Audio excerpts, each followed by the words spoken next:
Just for a purpose of the record, Miss Ives, as we were waiting for you to come on, I did ask the plaintiff in this matter if he'd ever been, anybody had ever stated that he looks like Luke Combs, and he denied that. So I just wanted you to know we put that on the record. Just so you knew, I kept seeing him every time he was on. I thought, man, somebody had to have mentioned that to him, but he claims that they did. So with that, Ms. Storm, proofs are still with you. Thank you. I'd like to call Alicia Scarla. You know them. Be in the waiting room. Porter is my boyfriend and Demetrius is his son. Okay. And how long have you known them? Porter and I have been dating since end of May, beginning of June of 2022. Okay. And you and Porter live together? I didn't hear that. Sorry, what was that? That's okay. You and Porter live together? Yes, we do, since the end of July of 2022. And do you have any children of your own? I do. What is her name? Coralina, she's 9. And how does she and Demetrius get along? They get along great. They play together. Oftentimes they will sit and watch movies together. Coralina tends to twirl his hair while they sit and watch shows. They play school together. They like to play soccer together. Most of the time, if we don't have one, the other one is missing the other one. Okay. And how often do you have your daughter? I have my daughter all the time. I have full custody of my daughter. Okay. No parenting time with father? No. Okay. No. And so to confirm, is it just you, Porter, Demetrius, and Coralina living together? Yes. And in your current residence, how long have you lived there? I have lived there for about 3 years now. All right. And is that the home? So you and Porter moved in together in July of 2022. He moved in with you? Yes. Okay. So have the two of you ever lived anywhere else while you've been together? No. How many bedrooms in your residence? 3. And does Demetrius have his own room? Yes. And do you, Porter, and the kids do activities together? We do quite often. Okay. When you say often, can you explain to the court what often means? Well, we do activities on the weekdays, rather it, sometimes we'll do pumpkin carving, or we will take the kids to the park. We also do, if there's an event going on during the week, we'll take the kids. Oftentimes on the weekends, we try to do at least something, whether it be a museum or a movie night. So on a weekly basis, this is occurring? I'm sorry, what was that? That's okay. On a weekly basis, this is occurring? I wouldn't say weekly. Probably on the weekends, yes. We do stuff pretty much every weekend. On the weekdays, it's become more sporadic. We used to do things a lot more on the weekdays with both of the kids, but we haven't been able to lately. Why haven't you been able to do the weekday activities you've done before? During parenting restriction times that we've had with Demetrius, there hasn't been often enough time to plan something, or if we did have something planned, there's not enough time to actually be able to do it before either he's picked up or we have to drop him off. And so just to make sure I'm understanding, it's the shortness of time between pickup and when Demetrius is picked up by his mom? Yes. Okay. Has Danielle ever been invited to join in any of these activities or special occasions with Demetrius? When it's strictly pertaining to Demetrius, soccer, a recital, Christmas recital for him. Okay. And we already discussed that. How would you describe the relationship between Demetrius and yourself? Very well. He oftentimes is super excited when he gets out of school to tell me about how his day is with both the kids. We usually ask, what was their best part of the day? What was the worst? Did they make good choices? When I'm cooking, he will try to come up and want to help, or sometimes when the kids are playing, he will stop in the middle of playing and come up just to tell me that he loves me or gives me a hug. And when he asks to cook with you, do you allow him to cook with you? Yeah, certain things. It just depends because for me, I'm very cautious with the kids and cooking, and I don't want them to get burnt. So if it's like pouring the noodles into water or stirring something, then yes. Or I don't know, not cutting something, but peeling vegetables or something, then yeah. Basically, the kids' safe activities that don't involve Yes. sharp or hot things. Yes. Okay. And so how would you describe the relationship between Demetrius and Porter as you've observed it? Very loving. He oftentimes uses Porter as a jungle gym, especially when we get home from school. The first thing both the kids want to do, but the first thing he wants to do is climb all over him. He will oftentimes run up to him and tell him some story, whether the story makes sense or not. But he will, and he listens. He asked him to go play soccer with him, and he's outside playing soccer and kicking the ball around, and we have a playground in our backyard, so he goes out there with Demetrius. They cuddle and watch TV together. If he isn't feeling well, he tends to often want to curl up with him. If he needs help with something, he goes to him for it. Okay. So let's switch to discussing I'm sorry, we're not hearing you, Ms. Sorry. Storm, again. Sorry about that. Just remind me and I'll make sure I'm leaning in close and directing my voice at the microphone. So I'm going to switch topics now to discuss Porter and Ms. Newburn's relationship. Have you been able to observe how the two of them communicate with each other or interact with each other in person? Yes. Okay. And when they're interacting in person, what does that look like? In person is often very, I don't want to say short, but it's, it's pleasant. It's not like either of them are being rude to each other. There have been times where conversations haven't gone exactly the best, but most of the time in person, it's pretty well, but also most of the time Demetrius is around when they are around each other. So I think that has a lot to do with it.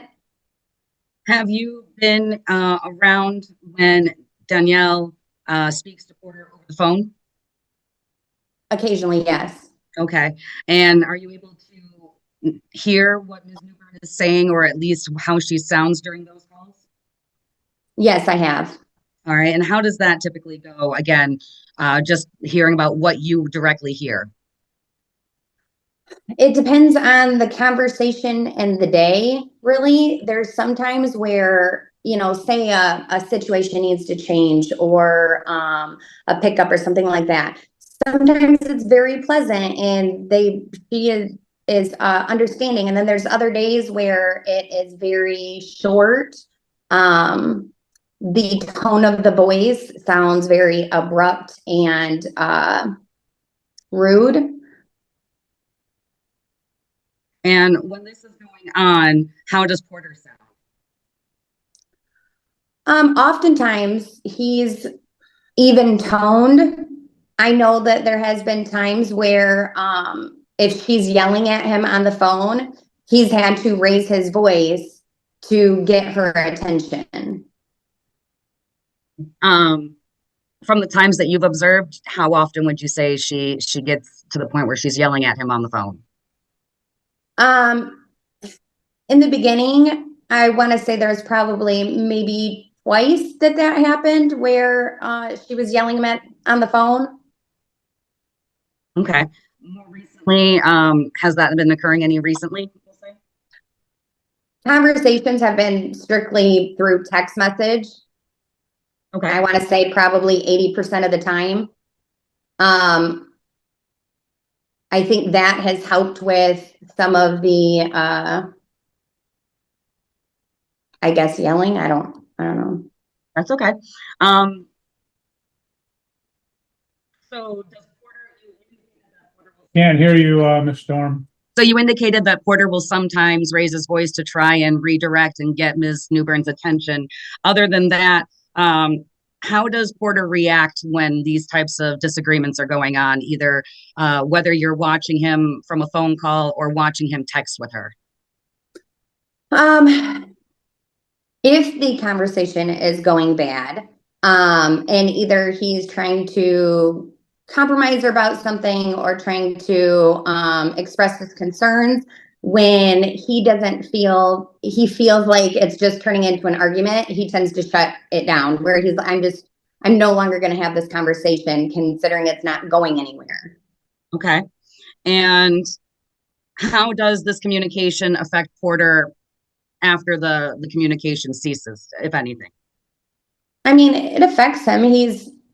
It's frustration because of little things shouldn't be made as difficult as they get sometimes. So, I mean, there's frustration in the situation. What sorts of little things are you talking about that have turned into bigger deals? Haircuts, drop-off times,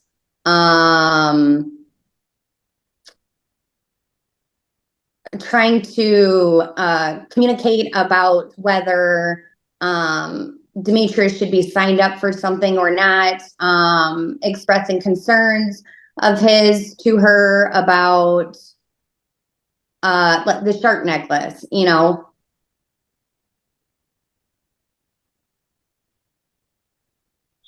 And these concerns and issues that have popped up, how have they typically resolved from what you've been able to observe? I don't know if I would technically say they've resolved. It's one of those things that he expresses his concern enough that he realizes it's not going anywhere, so he just drops it. Have you ever been involved in the conversations between Porter and Donnie via text on like a three-way chat? No. Has Donnie ever contacted you via text or phone call? Yes, she has. Okay. If so, now that it's so, what does she reach out to you about, or how does that usually go? Normally, it's not quite often that Donnie has reached out to me or texted me. Most of the time, it has either been something about Demetrius, whether asking how he's doing, if he was sick. I know there was one time that he left daycare because he wasn't feeling good, so I met up with her to pick him up. I wouldn't say too much phone calls, video calls, if because Porter doesn't have a video chat, but my phone does. So she's been able to video chat on my phone to Demetrius. Okay. Do you reach out to her via text, video call, or phone call? Not unless she's already contacted me, no. Okay. Has her mother ever contacted you via text or phone call? Yes. And if so, how often? What are the circumstances of that? So Donnie's mom, when Porter first filed papers to the court, Donnie's mom started video calling me every time we had Demetrius, which I answered and let her talk to him because it's neither here nor there. If you want to talk to your grandson, you can. It wasn't up until I got a text message from her mom, from Donnie's mom.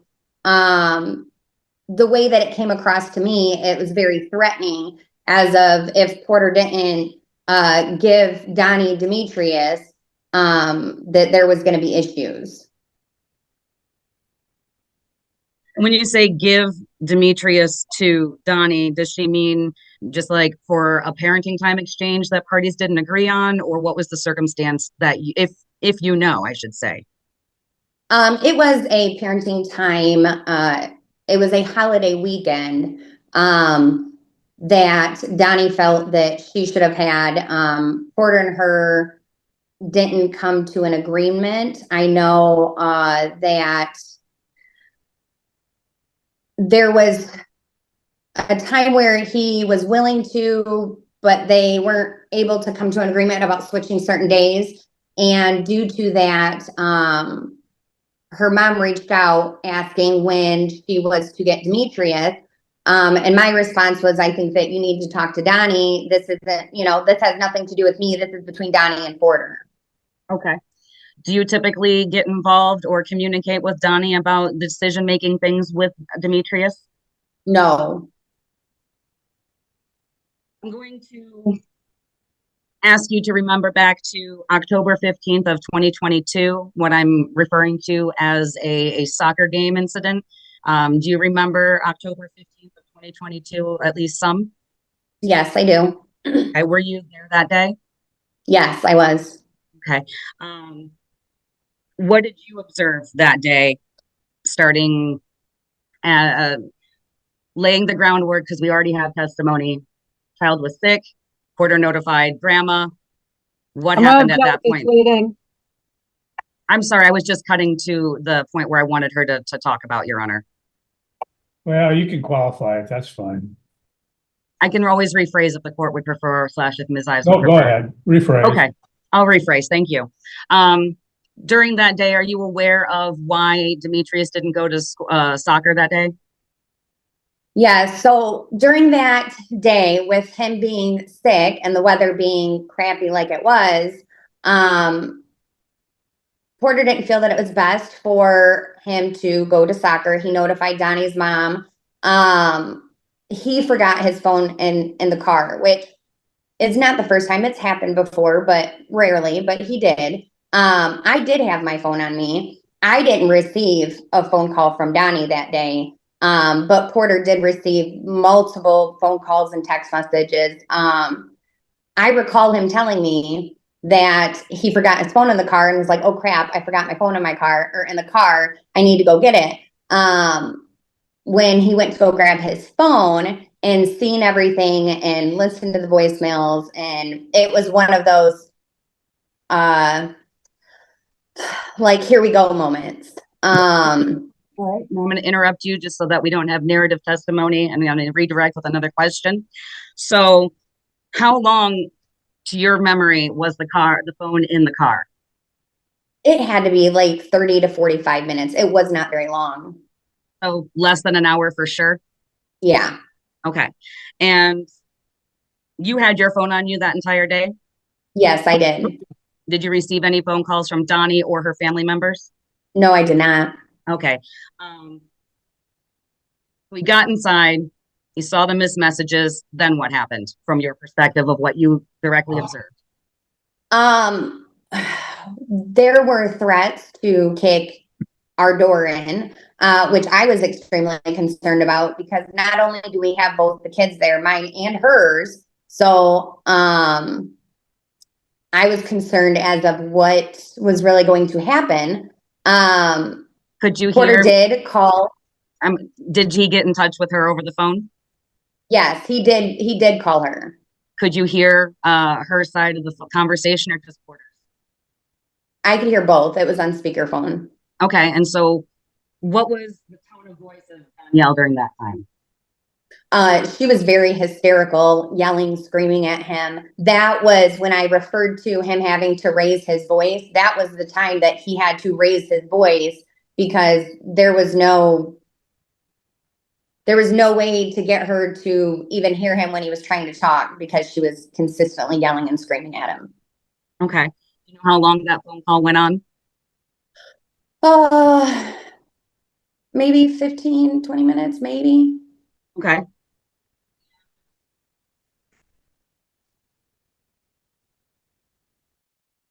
Going to next ask about October 17th for the exchange when Porter needed to take Demetrius to Danielle. Do you remember that day? Yes, I do. All right. What happened that day from your memory? It was late in the evening, and Donnie asked Porter to drop Demetrius off at a hotel, which we both thought was really odd because it wasn't a normal occurrence. And Porter was concerned and was later told that the reasoning was because she had fleas, but this was after a lengthy time of trying to get her to let him know what was going on, as he was willing to keep Demetrius if it was something that needed to happen. At that time, she was unwilling to do so. And it was the reasoning was because she said that she needed her time with her son because she was about to give up. Okay.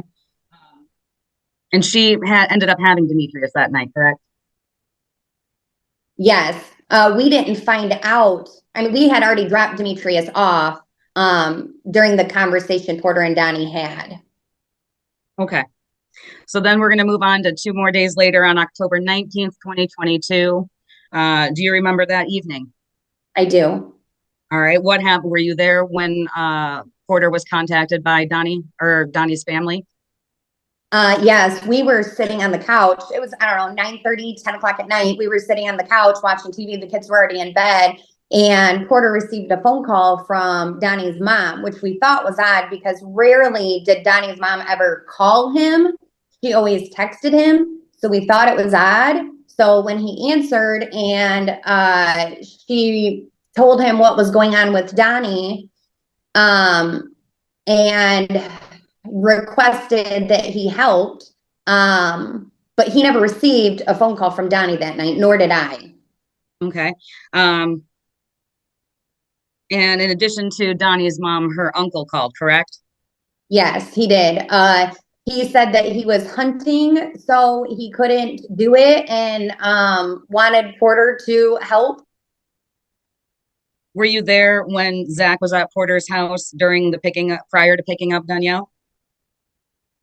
Oh, he called him. Oh, he called him. Okay.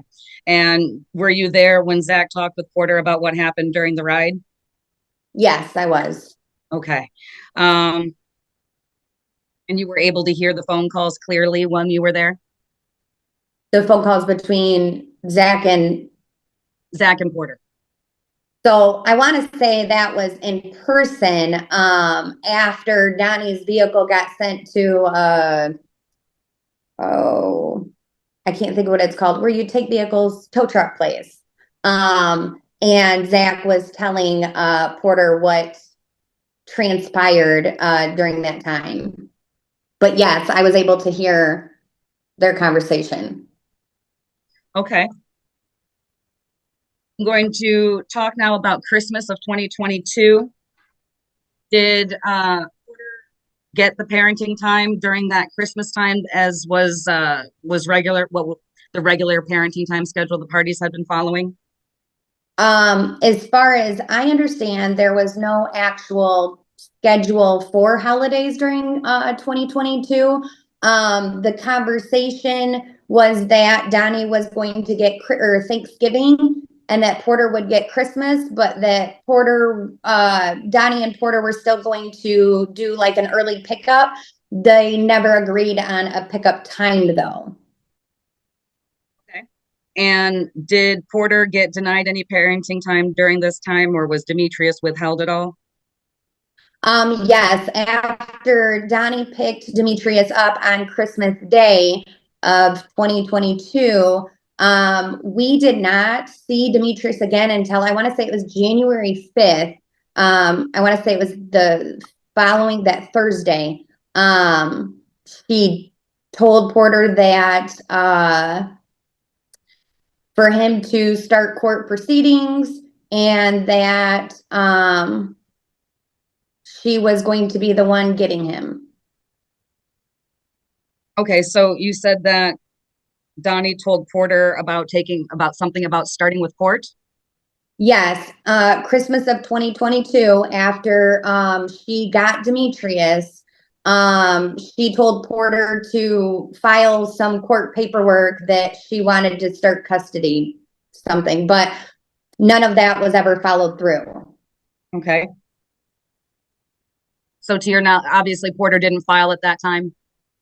No, because once once Donnie actually gave Demetrius back, they started getting along until February, and then February he was withheld from him again. So no, he didn't file then though. How long was Demetrius withheld in February of 2023? I want to say 4 days, maybe 5. Do you have notes regarding parenting time that Porter exercised during 2023? Don't right now. One moment, Your Honor. Just for the purpose of the record, with permission, I would like to, Ms. Ives, I'm referring to what would have been Plaintiff's Exhibit 8. I'd like to use that to refresh my witness's memory. Any response? Well, I have no objection if she's using it to refresh her memory. Okay, go ahead. All right. I will be just 2 seconds to run out to the next conference room to give it to her. All right. So how many days in February were ultimately withheld? 4 days. Okay. And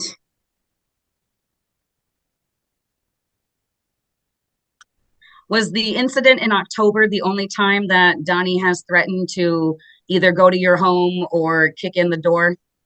No. Do you know when another time was? Porter did not answer his phone quick enough. It was I want to say it was in May. No, sorry. It was in August, I want to say, of 2023. She texted Porter. He didn't respond quick enough. And she basically told him that he doesn't want her to start acting crazy and she will. And he needs to respond to her. Has Donnie ever included anybody else in her threats, saying that somebody else will come to Porter's house and either break in the door or other physical acts? She has threatened to send her mom to come get Demetrius. I want to say during the I can't remember the exact incident right now, but she demanded that if we didn't give her Demetrius, even though it was his parenting time, that she was going to send her mom over to pick him up. I know that in September, it was like end of August, September, for that holiday weekend, she also was trying to send her mother over to get Demetrius, even after Porter and her already had the conversation that he was unwilling to give up the little bit of parenting time that he was getting because of all the time that she was withholding from him. And I'm going to switch gears here. Have you seen Ms. Newburn's Facebook? Yes. Are you friends with her or have ability to view what's on her page? I'm not friends with her, but Porter has shown me posts prior. Okay. The posts that you've seen, does anything stand out about those? Most of them are father bashing. The one that spoke out or stood out to me, where she posted about wishing that she could mace her baby daddy, or she should have maced her baby daddy when she had the chance, but that the judge wouldn't be too happy about it. That's just one example of the many that I've seen. And then there is a lot of mental health posts that could be concerning, knowing the issues that she fights with. And have you ever seen any disclaimers or caveats saying, this isn't my life, don't worry, this isn't me, or not, this isn't pertaining to my current situation? The only time I've ever seen that is just recently, since we've been in court. Other than that, no, there's not been any disclaimers at all. Okay. And I'm going to switch topics again.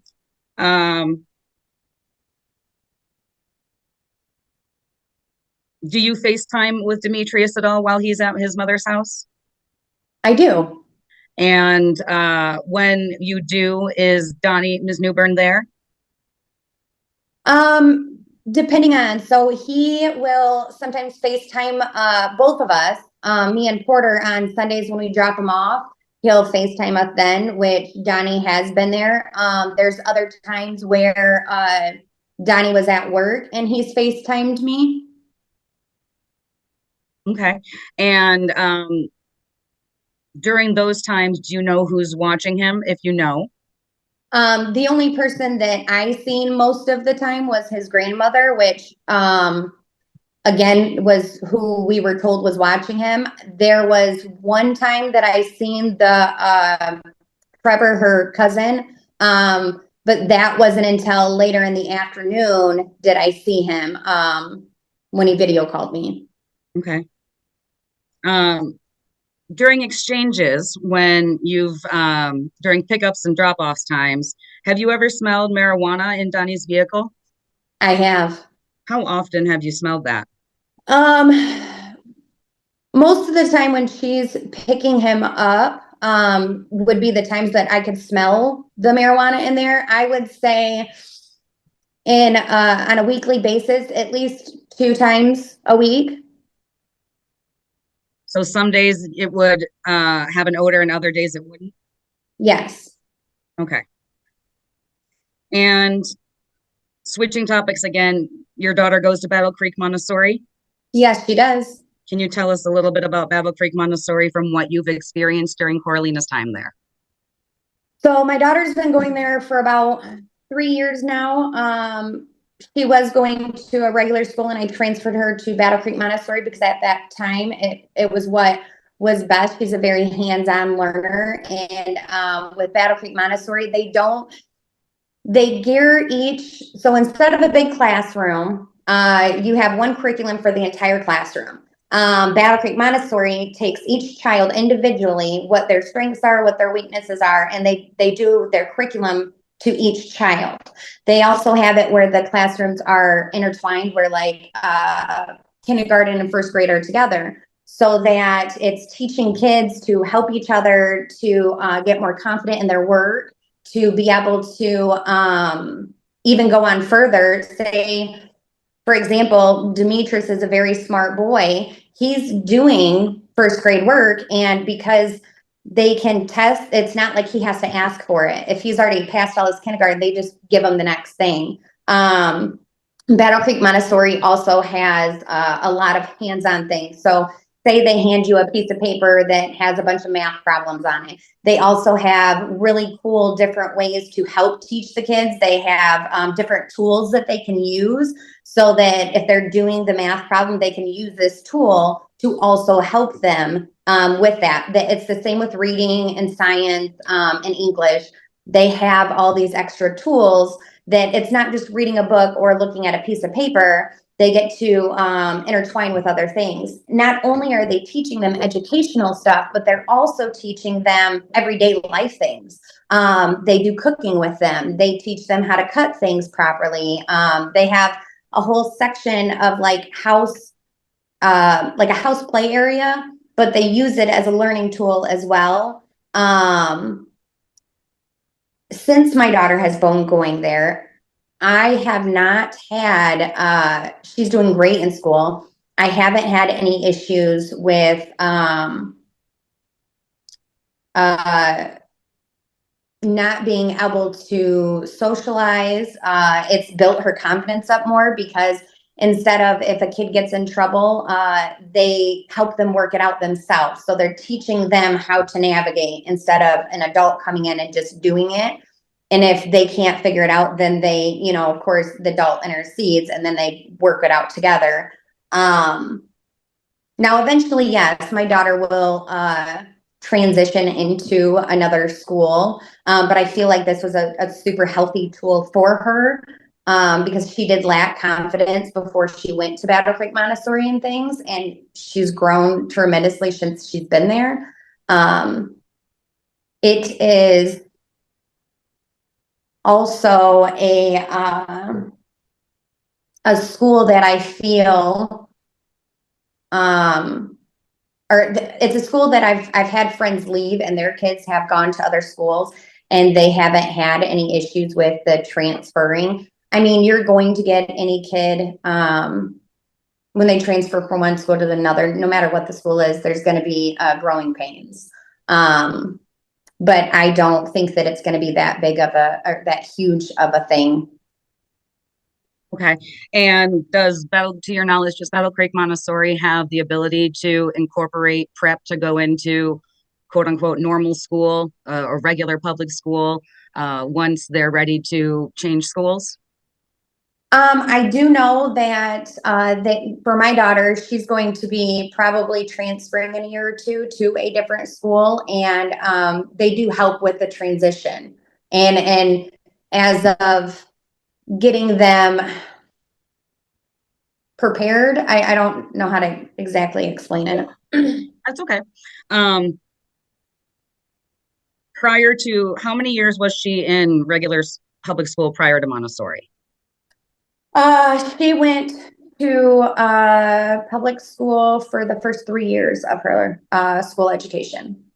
And to keep the answer short, have you noticed any sort of difference or improvements from prior to Battle Creek Montessori to where she is now? The only difference or improvement I've noticed is they're more capable of doing one-on-one stuff rather than the larger classes. Okay.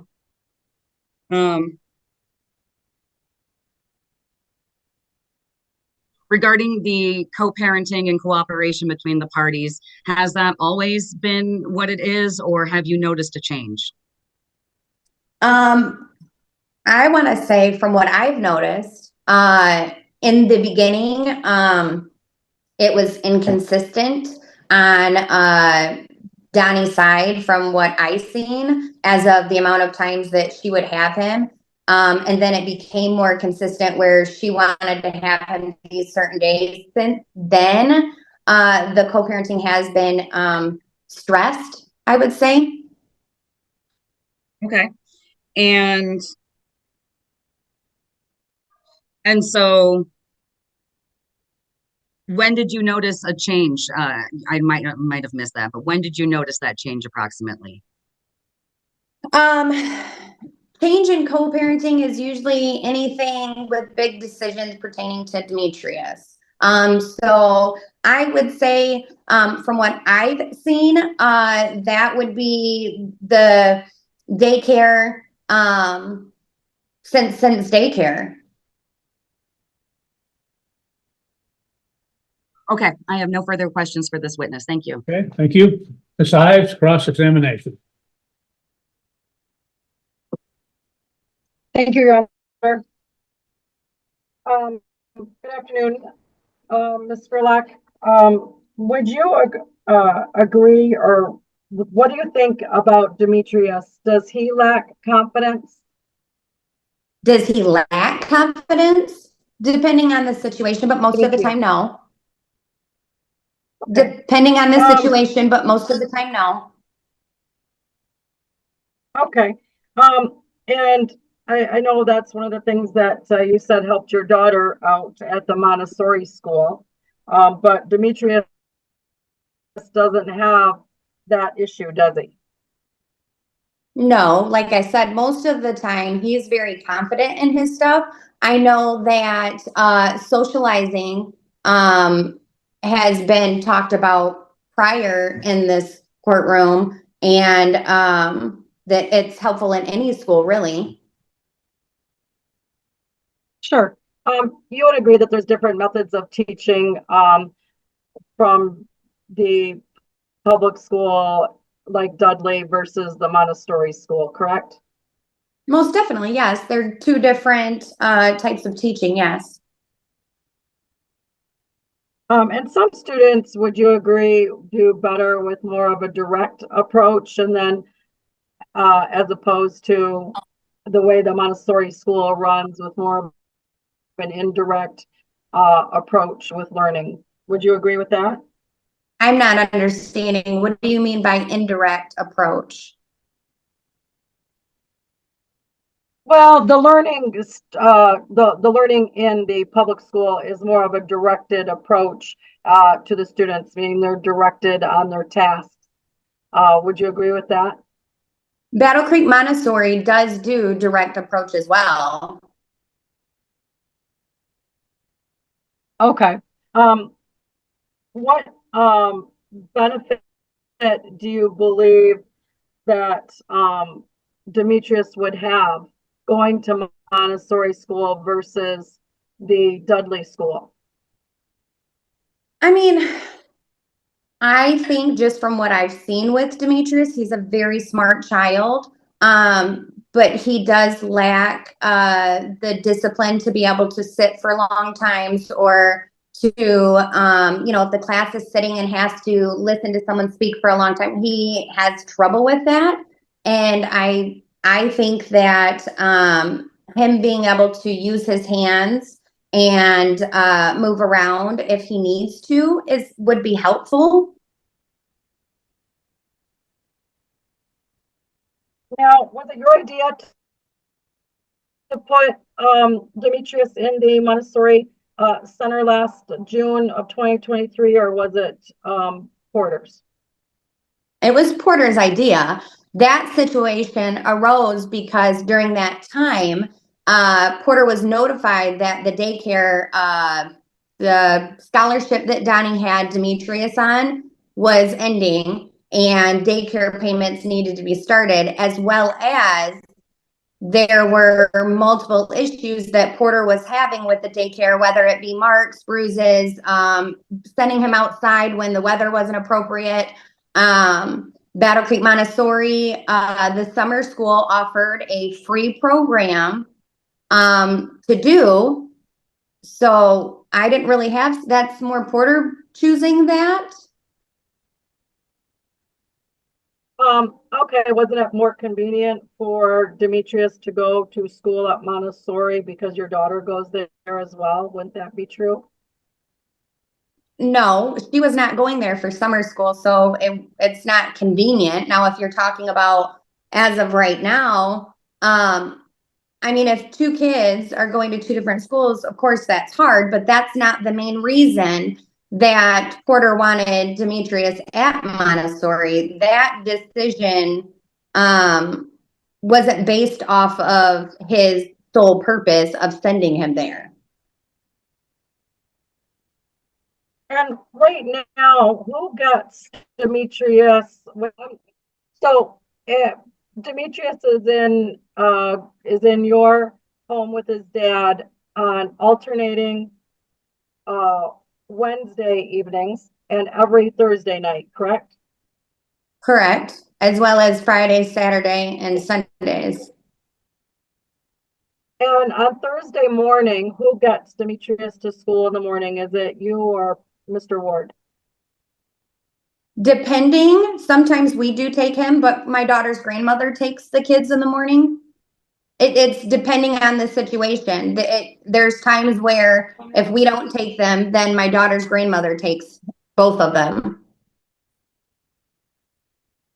Okay, do you work in the morning? I do. What time do you go into work? I am going in at 6 o'clock, but that just recently changed. I was working third shift for a little bit. So at that point, I was taking the kids to school, but I'm back to working at 6 a.m. in the morning now. Okay, so you are unable to take your daughter or Demetrius to school in the morning. Is that correct?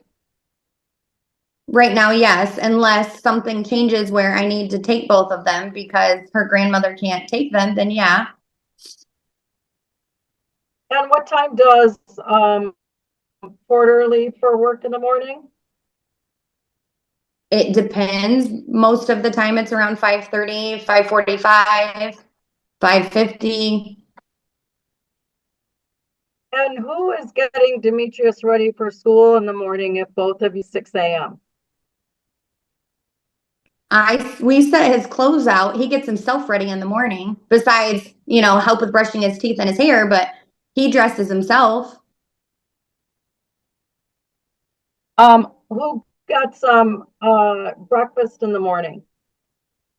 They do breakfast at school.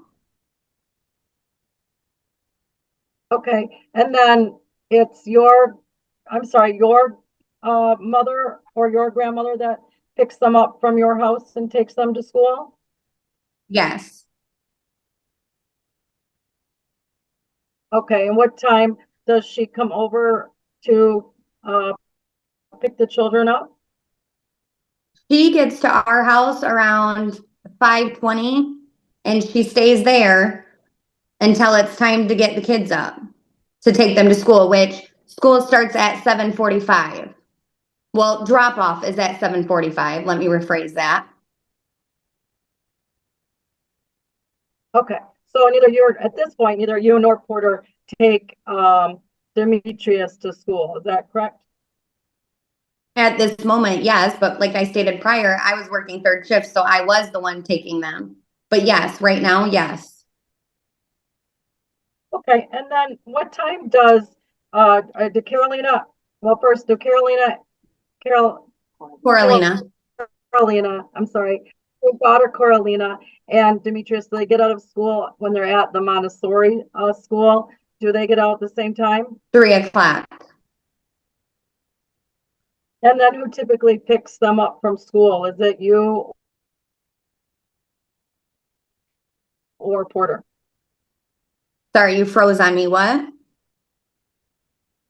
I'm sorry, who generally picks the children up from school? Is it you or is it Porter? Either of us, just depending on what we have going on today. So it will be either Porter gets the kids or I do. Most of the time, Porter gets the kids, but sometimes we get them together. So again, it just depends on the day. And on those days when Demetrius is at Dudley on Monday, Tuesdays, and Wednesdays, and why is it that you have to pick up Demetrius before the end of school? So that's not always the case. Let's say I want to say there was a month where Porter was only getting him on Mondays. And whether it be I work past 2:00. So whether it be he had to get Demetrius because I couldn't get to Coralina in time, or one of the kids had an appointment, or I had an appointment. I mean, there's different variables. If I needed to go back and look exactly day for day, I could tell you. Now, am I saying every single time there was something? No, there was probably, I don't know, maybe 3 times out of those entire times where we got him 20 minutes early, 10 minutes early, just to get him. So you just took him out of school early just because you could? Like I said, there was only probably 2 to 3 times that ever happened. Most of the time, it was due to not being able to get my daughter in time. So Porter would have to get one or the other. He can't be in 2 places at once. And with the way that the schedule has been lately, well, let me rephrase that. The way that the schedule was, trying to plan appointments and different things around was very hard. So there wasn't always time where I could make an appointment for my daughter or myself, or Porter couldn't make an appointment for Demetrius to where it was after 4:00 in the afternoon. And then on Wednesdays, both of them get out at 3:00. So it makes it difficult, which at times he's picked Coralina up early, or I've been able to get out in time to get her so that he can get him. It is definitely a ball juggling when you have 2 kids at 2 separate places, getting out at 2 separate times, but we do the best that we can. And you are aware that Dudley has an after-school program that lasts until 5:00, that there is opportunity for Demetrius to stay after school in a program, correct? I'm aware of it, yes. Okay. When you first approached Danielle about the Montessori school, you invited her to take a walk through there with you, correct? I didn't approach her and I didn't invite her, but Porter did, yes. Porter asked her. And that was daycare because there was issues at daycare. And if I'm recalling correctly, it was for pre-K to walk through Montessori. Donnie actually filled out the paperwork for him to go to Montessori at that time. But then there was there was reasonings why either it was drop off or the amount of money for the pre-K. I want to stop you. I just want to go back to my question because it was a yes or no. There was a walkthrough at the Montessori school that Danielle went to. Is that correct? Yes, it's correct that Donnie went to a walkthrough. Okay, yes. And you were there with her? I was there with her and Porter, yes. Okay. Now, ultimately, after that walkthrough, Danielle was not convinced that that was the best choice for their son, correct? No. That's not correct. Okay, that's not correct. Well, No, your son to go. I didn't hear you. I'm sorry. It was not her selection for Demetrius to go to Montessori, correct? No, I guess I go meant there, correct? after the walkthrough, Donnie was on board after the walkthrough. What transpired I guess she was not on board but after the walkthrough, yes. Donnie had paperwork, filled it out, gave it to Porter. So to say that she was not at all is not true. All right, but at some point she did not agree with Demetrius attending Montessori at some point after that. Correct, yes.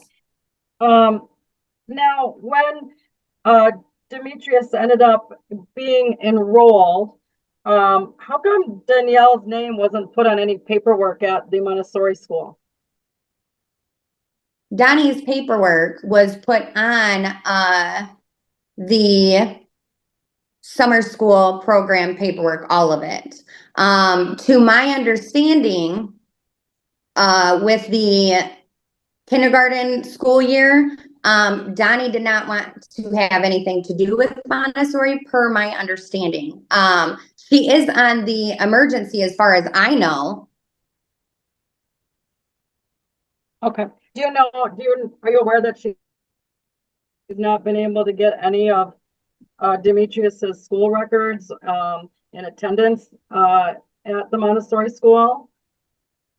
I wouldn't have an answer for that. I'm not Donnie, so I don't know if she would be able to or not. If you don't know, that's fine. If you don't know if that's your answer, that's fine. Is that your answer? Yeah, I don't know if she's not been allowed to get that information. Okay.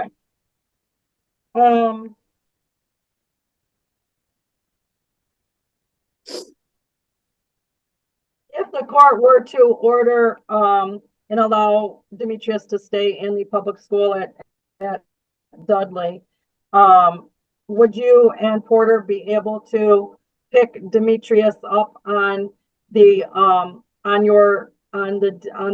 portions of the week that you consistently have Demetrius?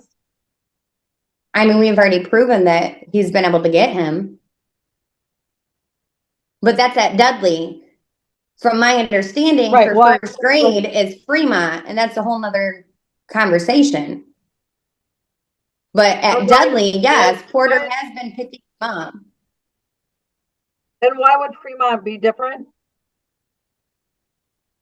Fremont is further away, so we would definitely have to, nobody knows the times or anything like that, so I can't answer that question because I don't know any information. How much farther away is the Fremont school if Demetrius were to go there? I have no idea. No. Okay.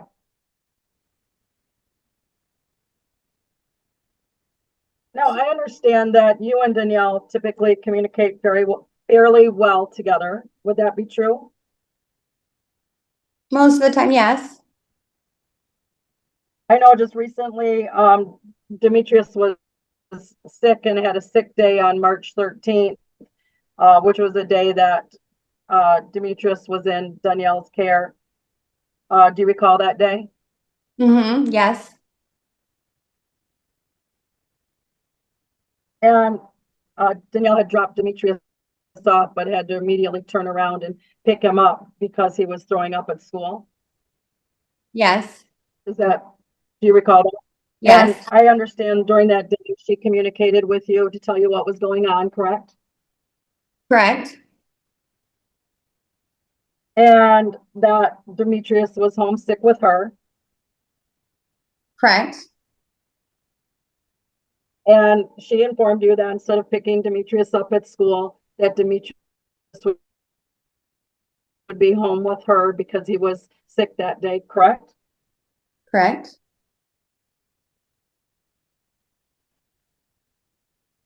And so just kind of given that interaction, I mean, there wasn't anything rude or considerate or condescending about those conversations, was there? No. Okay. I also understand that when you do exchange Demetrius, either when Danielle drops him off or when you guys provide transportation, that those interactions go very well. Correct. I mean, there's no I guess what I mean, no arguing or fighting between Danielle and Porter. Not always, but yes. There has been a occasion where a conversation has been had, but never in front of Demetrius. Okay. And it's fair to say they're both conscientious of that when Demetrius is around. From what I've seen. You had mentioned, or we had talked about that October 15th, 2022 date. If you know why, I mean, if you know, and maybe you don't, but do you know why Porter called Danielle's mom and not simply calling Danielle to let her know what was going on with Demetrius that day? Porter did not call her mom. He texted her mom to let her know. And my understanding from what Porter said, that Donnie was working that weekend or that day. That's why he contacted his mom and not her, because he thought that she was at work. Were you aware that she actually showed up to the soccer game? After extensive messages left by her, yes. And I understand she did apologize after she figured out that he didn't arrive and that the reasoning why, correct? I don't know if I'd call that an apology, but she calmed down. Yes, she did calm down. Okay. I mean, would it be fair to say if you showed up to an event where your daughter was supposed to be at and she wasn't there and no one had any answers, you would be a little bit upset too? Not to that extent. That was extreme. And the reasoning was not because of him not being at the soccer game. The reasoning was because she was worried that something happened to him. It had nothing to do really with soccer. But again, anybody I leave my daughter in care with, I know that they are capable of making sure that she is well taken care of. And if something did happen to her, I know that they would contact me right away. So again, I don't feel that that type of recourse was called for, nor do I feel that it was appropriate. Threatening to kick someone's door in with two little children and to harm the other person, at no point do I think that that is okay. Now, there was never any instance where she actually appeared and kicked your door in, or that never happened, correct? Just because someone doesn't follow through doesn't mean the threat is still I'm not just asking real. if I understand that, but it never happened. She never showed up and kicked your door in ever, correct? No, she never actually showed up to my house and kicked my door in. No. That's it. Thank you.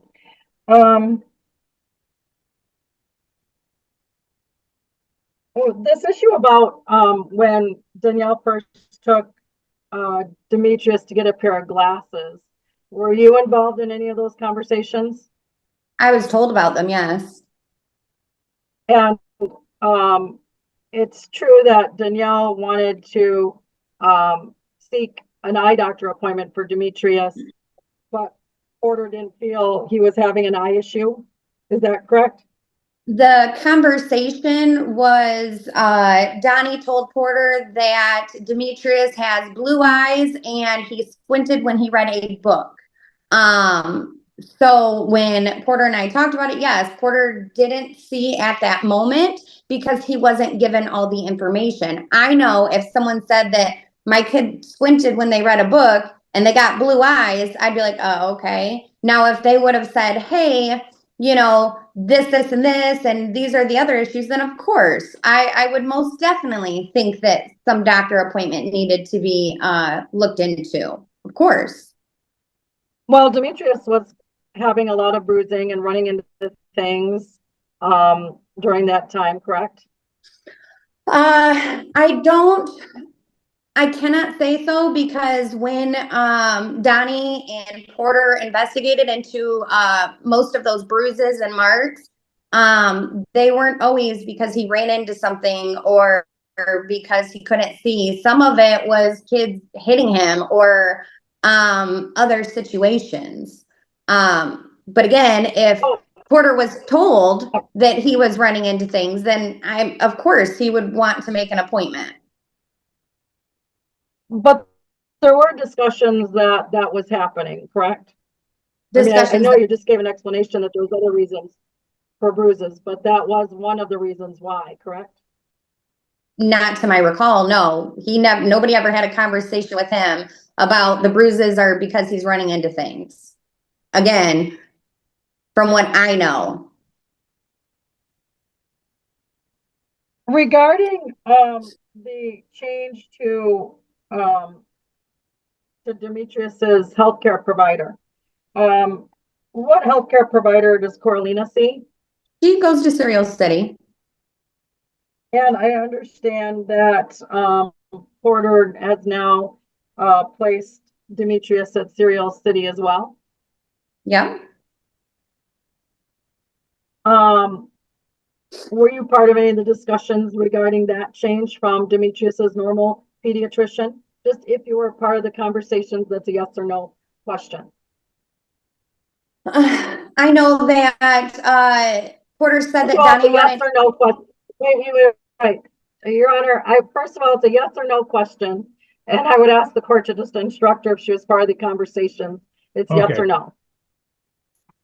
Go ahead, just answer it. She's saying, were you a part of the conversation? Does she mean part of the conversation with Donnie and Porter or part of the conversation with me and Porter? No, I think she meant with the plaintiff and defendant. Is that correct, Ms. Ives? Yes, Your Honor. I was not part of the conversation between Donnie and Porter, no. Regarding the 2022 holiday, when you were refreshing your memory on your notes, were those notes made contemporaneously at the time, or were those notes more recently made? The 2022, are you talking about the Christmas or the 2023 Christmas? The 2023 Christmas when Mr. Ward's attorney asked you to refresh your memory on your notes. That was 2022 when Donnie took Demetrius for over a week and a half. That was 2022's Christmas. 2023's Christmas. Okay. The question is about your notes that you were referring to. Were those notes made contemporaneously at the time in 2022, or were they made more recently? The notes from 2022 are notes that have been compiled over this entire situation. When you say entire situation, you mean since the beginning of this case? No, I mean, since the beginning of when Donnie started withholding Demetrius from Porter. I have no further questions. Ms. Storm, any redirect? Yes, just a bit, Your Honor. You were asked regarding whether the two of you communicate well usually. That's specifically when you're in person, correct? You talk about me and Donnie? Oh, I'm sorry. My notes I meant to say Porter and Donnie, that they communicate well usually in person, correct? Yes. Okay. And they mentioned the March 13th sick day that Donnie communicated with you that day about the sickness. Did you or Porter regularly get informed when there were issues like this? No, we didn't. Okay. How often, if you had to give a percentage of number of times you received notification and number of times you found out after the fact through some other means, what would that percentage division look like? I want to say the only time we were notified is if it was one of his days. So I'm going to say maybe a handful of times, maybe 5 times. 5 times that it was, that we knew about him being sick, but most of the time that was only due because we were either getting him that day or there was going to be some kind of interaction with him. okay. And if based on the times that you and Porter have found out after the fact, approximately how many times was that? Are we including times that she told us or times that we found out through? Either times that either Ms. Newbern told you guys after the fact or found that you two found out through other means like insurance papers. I'd probably say over 10 times. Okay, so over twice the number of times actual being informed. Yes. Okay. You were cut off a little bit when you were answering about the threats, but no, Donnie, Ms. Newbern never actually coming to the house and actually acting out those threats. What was it that you were trying to say? I'm trying to, That's okay. I believe the question was, did Ms. Newbern ever actually come to the house and kick in the door or enact any physical violence on either of you? And you said no, she had never actually done that. So I guess I'll rephrase and say, so how did those threats make you feel, even though she's not actually taken action on them yet? I was in fear for my child, for her child, for Porter. I know that I told Porter that if she did show up, that I would call the cops. Because that's the last thing I want either of our children to see is that sort of anger and violence. And that wasn't the only time being threatened. So not knowing whether she was going to follow through with it or not, that really didn't play in of how it made me feel about the situation. Is it something that you still think that Ms. Newbern could do? Depending on the day, most definitely. Most definitely. Regarding the bruising connection with the glasses, was that ever brought up by Ms. Newbern? Just what I said prior, the blue eyes and the squinting with reading a book, but as of the bruises, no, not because of running into things, not to my recollection. Did anybody at daycare indicate that to you, reporter? No. It wasn't until after. It wasn't until after glasses, or? No, after us being in court that they even said that was I'm sorry. It wasn't until after he got the glasses that the daycare said, oh, well, now he's got glasses. So that was why all the bruising was happening. Gotcha. Okay.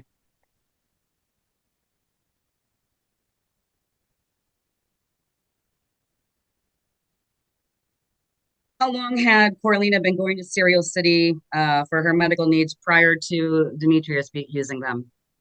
Her whole life So since she was born. you knew the providers well as far as their scheduling abilities and how quickly it takes to get people in? Yes, that was one of the reasons I suggested it to Porter when he mentioned it. Donnie wanted to change doctors. That was one of the reasons I suggested and said, hey, you know, I don't ever have an issue. I can get her in right then. And thought, you know, here's an option.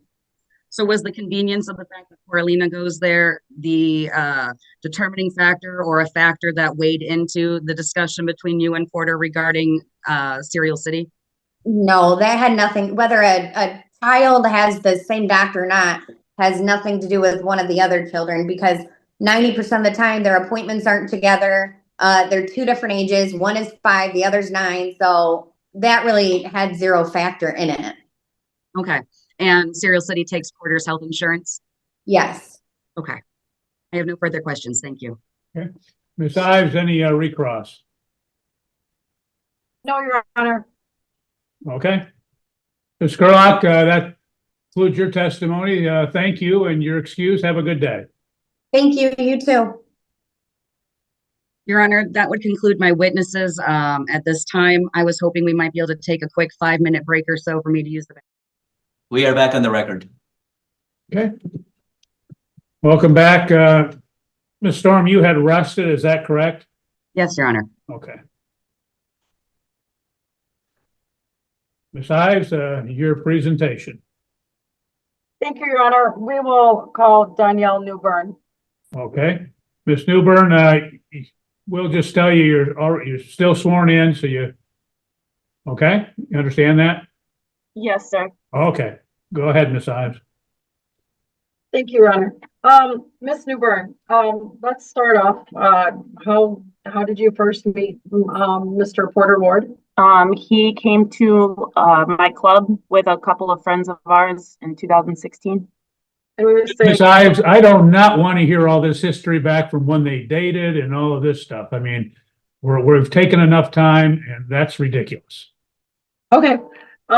Well, I'll try to kind of jump it forward. Okay, Your Honor? Jump it forward to when the time the child was born or something where it's more recent. When you and Mr. Porter first had, when Demetrius was first born, were you and Mr. Porter living together at that time? Yes, we were.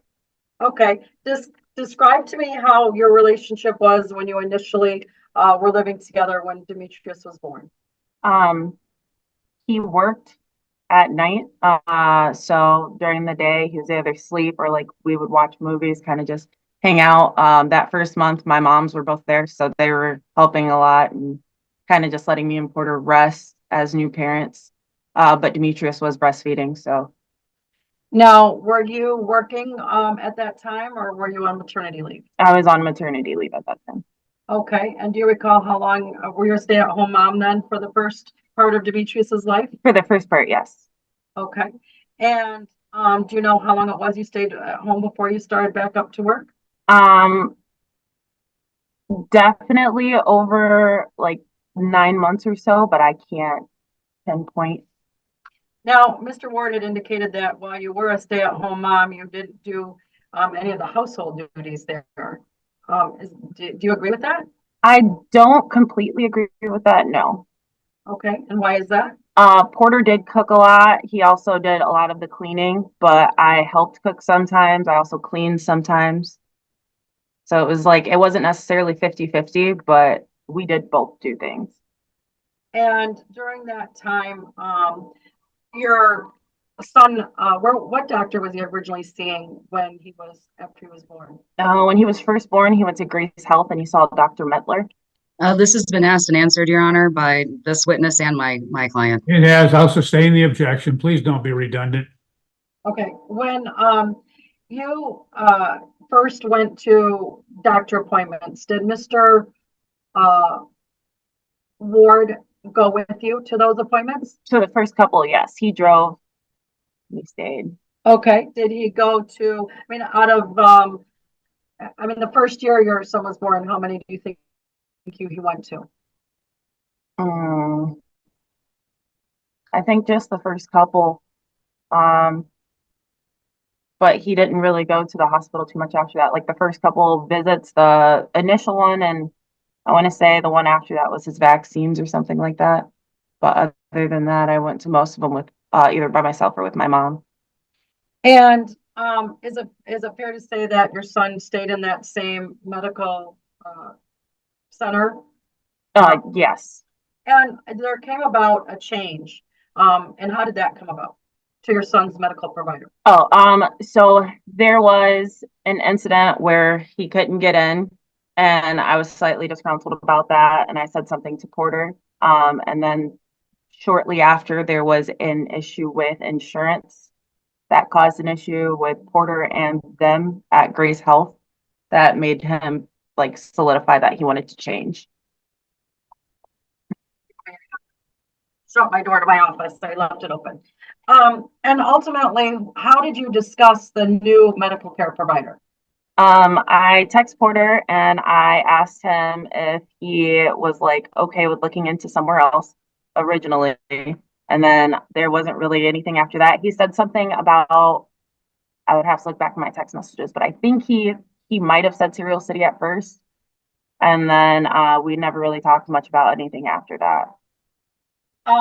When your son first went to Serial City, then that was the new provider, correct? Yes. And did he tell you that he was selecting Serial City? I didn't know that that's where he had selected, nor did I know that he had an appointment for that first one. All right. Now, since then, that first appointment, has he kept you involved in the appointment schedule, or have there been any appointments? I was told about appointments after the fact, but I didn't know about them beforehand. What kind of appointments has he had that you weren't aware of? So half of the doctor's appointments that were talked about in this case, I didn't even know that he was having. The only one that I was told about was the one initially after his eyeglasses appointment. And we'll talk about the eyeglass in just a second. Do you have any objection to Mr. Ward actually changing your son's pediatrician? Honestly, because his insurance is the one that's being used, I would say no, if that's where he thinks is best, and they actually take it. Okay. And they, to your knowledge, they're able to get your son in for appointments? That's how it seemed, yeah. All right. Well, let's go back and talk about this glasses issue, when that came about. Do you recall the approximate time that first issue arose? I want to say sometime in March of last year. I talked to Lindsay Potter, and we were discussing the fact that he came home with so many bruises, as well as the fact that he was squinting all the time. And I told both her and Porter and my mom that I thought glasses might be necessary. I've had them since I was really little, as well as after a little bit of research, I found that they say blue-eyed people have just a little bit more trouble. Objection, this is hearsay. And I said something she's just saying she's looking up things that have I haven't had a chance to review it, yeah. Well, I won't accept it for the truth as asserted, only that led her to, again, look into the glasses. Okay, so ultimately, what steps did you take after that discussion with Miss Lindsay Potter? I said something to Porter, and then what did you say to Porter? While it was an exchange, and we were talking about a bruise that he had noticed, I want to say on a leg or something. Like he had a bruise, and we were talking about it, and I was like, he does run into things a lot, and I think he might need glasses. He said he didn't agree.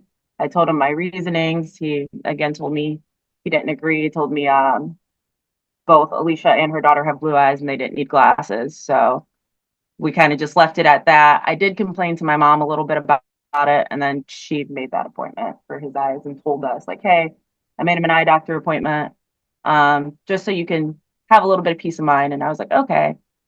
And who took Demetrius to that eye appointment? I did. In all honesty, I'd forgotten about it for a little bit because it was like 3 months out. And then my mom texted us like, hey, don't forget, he has this appointment. And I text Porter first to see if he could take him. he said he couldn't get out of work. And I was like, that's fine, I'll do it. And so I switched a shift so that I could take him. And then ultimately, did your son need glasses? Yes, he did. I understand after that, Porter took him to us for a second opinion. Yeah, they said that his glasses were a little bit too big for him, and they wanted a second opinion also on I think the strength of the lenses or something else. It was right after he broke them. Did you have any objection to them getting a second opinion on the glasses or on the eye doctor? I thought it was unnecessary, but I didn't push on it just because it didn't seem like an argument that needed to be had. And ultimately now your son has a different optometrist from the one you took him to. Yes. Do you know who that is? I do not. I wasn't told the actual doctor. I was just told that it was someone that I think Alicia used to work for or took Corlina to. Would you like to be informed of that information? I would, only because I'd like to know certain little details. Okay, well, it's your son. Yeah. And no one's offered that information to you as of this day? Not that I can recall. Let's go back to the time when, do you recall when you and Mr. Ward first separated? And this is after Demetrius is born. There was a small separation, I want to say in 2020, like right around the time of COVID, where I went back to my nonas for a little bit and I was kind of like in his house and in her house back and forth. When do you recall the time when you guys ultimately separated and didn't move back in together? When we actually separated and didn't move back in, it was in 2021, I want to say. A few years ago. Yeah. At the time you separated and just before, who was living in the house at that time? It was me, Porter, and my best friend, Jerecia. Okay, were Mr. Porter's sons living there? Or Mr. Ward's sons living there? Both of them were kind of there on and off. It depended. They would like stay with us for a little bit and then they would get into it with Porter and they would go back to their moms and then they'd get into it with her and they'd come back here. You heard some testimony earlier or previously about your fights or arguments that you would get in with Mr. Ward. Do you recall hearing those statements? I do. I mean, from your point of view, can you just, first of all, kind of describe the relationship you feel like you had with Mr. Ward right about the time you last separated? Right before we last separated, it was kind of rocky. We would be fine for a couple days and then it would be like he had an attitude and he'd be huffing around the house and kind of like if you asked him what was wrong, he'd give an attitude or it's nothing, it doesn't matter, my feelings don't matter anyways, instead of actually talking to anybody. And then when you tried to push on it, it would be an explosion, in which case I will admit I didn't always react the best because I would explode back.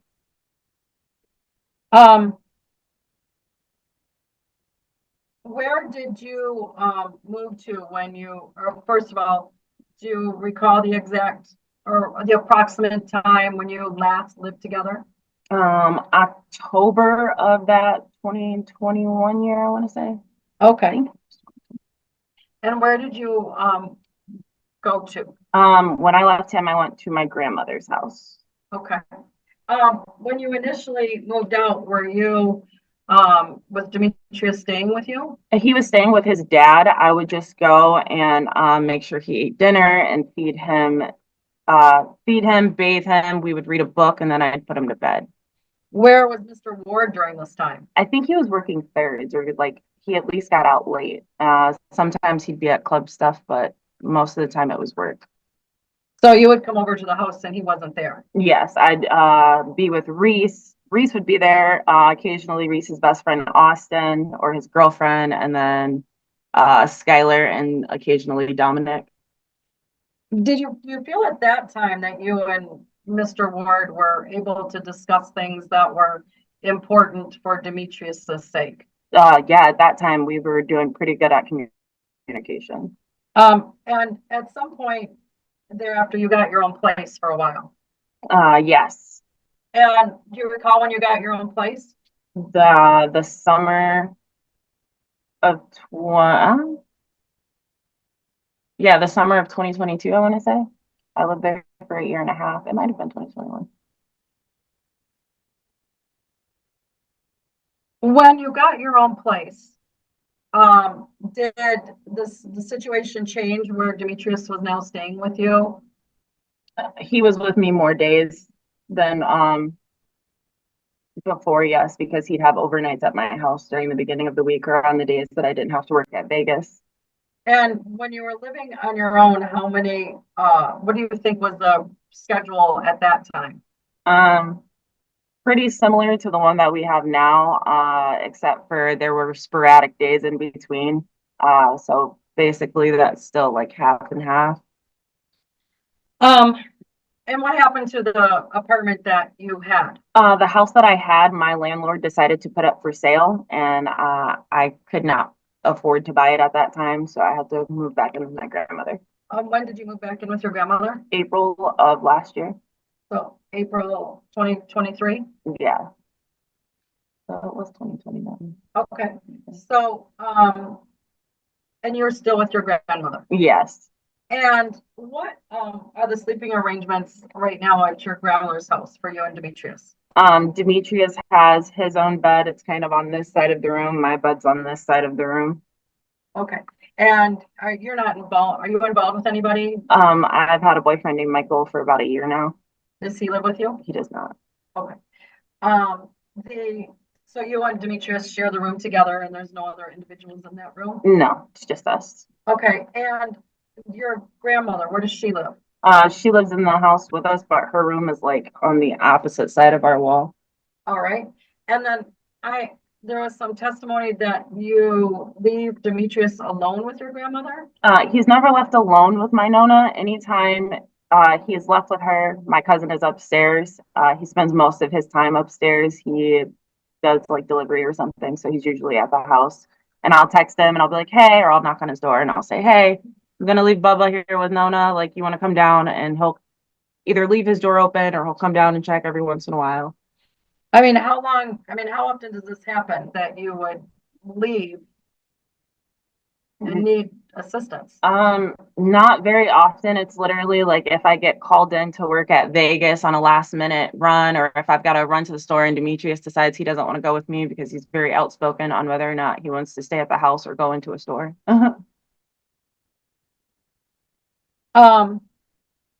Let's talk about when you first signed Demetrius up to daycare. Let's go back to that point. Tell me how you picked Bright Lights Learning Center originally. I just kind of hopped on the internet and was looking around at the places in Battle Creek. I looked at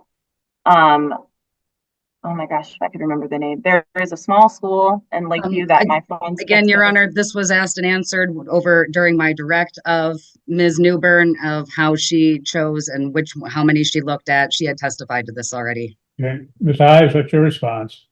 I'll continue. I'll move on, Your Honor. I forgot that I had asked that question. Thank you. When you selected Bright Lights, did you have a conversation with Mr. Ward about that? I did. It was a quick like text message conversation. There was a quick one on the phone and then a quick text message conversation. And did he agree with you placing Demetrius at Bright Lights Learning Center? He told me that was fine, yes. And did he ever go with you to do the walkthrough? No, we were kind of just texting the whole time. I was saying, oh, I like this and this and this. And he was like, oh, yeah. Well, what about this? And he was like, did you look into that? And so I'd ask. And I understand you both needed some form of daycare at that time because you had employment and obligations, correct? Yes, ma'am. When you first started at Bright Lights, did you guys have a pattern of care that you recall? Like it was still that sporadic of like, hey, do you want them? Well, yeah, I'll take them. Hey, I've got this thing to do. Do you want to grab them? It was more like that, but still, most of the time during the beginning of the week, I had them. Okay, and what do you recall that looked like? I mean, were you the one dropping them off, or picking them up like we? Yeah, I would drop him off on my way to work. Porter would pick him up, unless I had the day off or I ended up getting out at like 3, because then I'd get there at like 3:30, 3:45, and so I would get him. At what point, did you have issues with the bright lights? When did you start feeling that Mr. Ward wasn't fond of Demetrius going to bright lights? There started to be a point where he was noticing more bruises, and he'd be like, hey, I don't like how many bruises are going on here. And so and he didn't get any like confirmation from any teachers or anything on where they came from. So then I would go up and I would talk to Miss Potter. But after a couple months of that, I want to say he wasn't really happy with them, and he asked about looking into something else. Now, did you have concern about these bruises yourself? I did have concerns, and I voiced those concerns to Miss Lindsay. And when she started being better about communicating with me throughout the day, whenever something happened, I was feeling better about it. And do you think a lot of the bruises were because of the sight problems that Demetrius was having? I do believe that a lot of them were because he wasn't able to fully see things. I also believe some of it is just because he moves his body so much. He does like the ADHD lean. Do you ever suspect, or do you ever believe there was any type of abuse going on in Mr. Ward's home? I do not believe so. And do you think they would ever suspected you of any abuse, or they ever made any allegations that you had caused the bruises specifically? No. Okay. So you don't think there's any type of abuse situation between you and Mr. Ward's household, correct? Not at all. He doesn't even get spankings. Let's talk about discipline. Do you believe that you and Mr. Ward have an agreement regarding disciplinary actions? Yes, when he was very, very young, we had a conversation about the fact that due to my childhood, I don't believe children should be hit in order to be disciplined, and he agreed. And do you believe that he's maintained that agreement as far as it relates to your son? As far as I know. And are you still in agreement not to use any physical discipline? I am in agreement. He goes in corners in my house. Well, and that's what was the next, what are the disciplinary techniques that you use? He goes in the corner, he will get his phone taken away, or my boyfriend got him this little Nintendo thing. He gets that taken away. Occasionally he will have to like write a sentence. He hasn't written a sentence in a very long time, and that was only because he was lying. And do you think Mr. Ward is in agreement, or has he ever expressed to you that he's in agreement with those kind of techniques? I would assume that he's in agreement, yes. He said that at their house, it's a similar situation where he gets his electronics taken and is put in the corner. If Mr. Ward ever said to you, Demetrius is grounded from his phone this week, would you provide or continue with that punishment to be on the same page as he is? I actually have done that. When Demetrius first started lying, he got his phone taken away, and they text me to say that he was told he can't have electronics until he learns to tell the truth, and I agreed with that. So he had his phone, or he didn't have his phone for like, I want to say a week or two. And then going back to the Bright Lights Learning Center, how did it come about then that you, from your perspective, that Demetrius ended up in 2 daycares? I had taken to checking his like login, because the way that Bright Lights has their situation set up is you get this app on your phone and you can check like when kids get checked in and out. And I went to check it in because normally I get a notification, and he hadn't been checked in that day. So I texted him to say, hey, did you forget to check him in? he was like, no, he's not going there today. And I asked if I could ask why. And he told me that because he would be going to the Montessori program on his days. And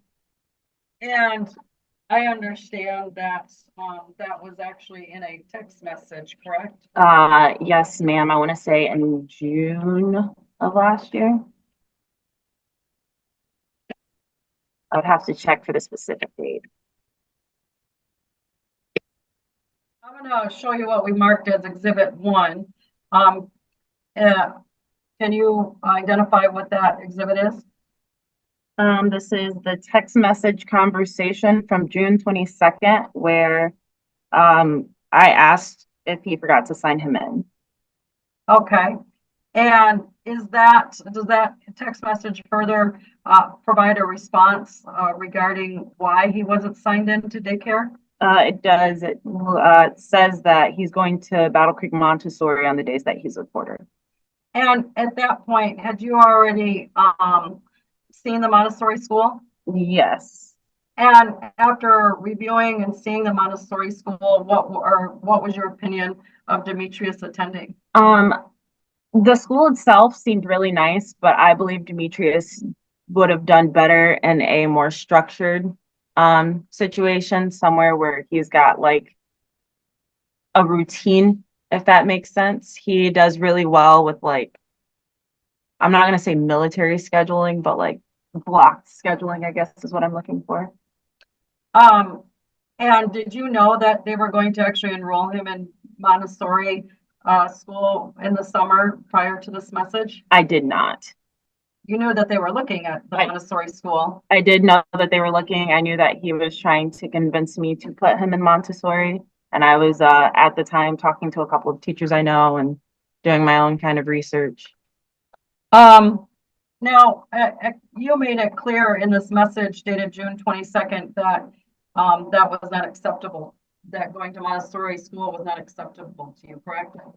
Yes, ma'am. I literally said the words, that is not acceptable. Ultimately, did you and Mr. Ward have any other discussions regarding the Montessori school at that point? After this, I do not believe we had any more discussions. It was kind of just, he said that's how it was going to be for while he was with him. And I said, okay, because there was really no arguing it.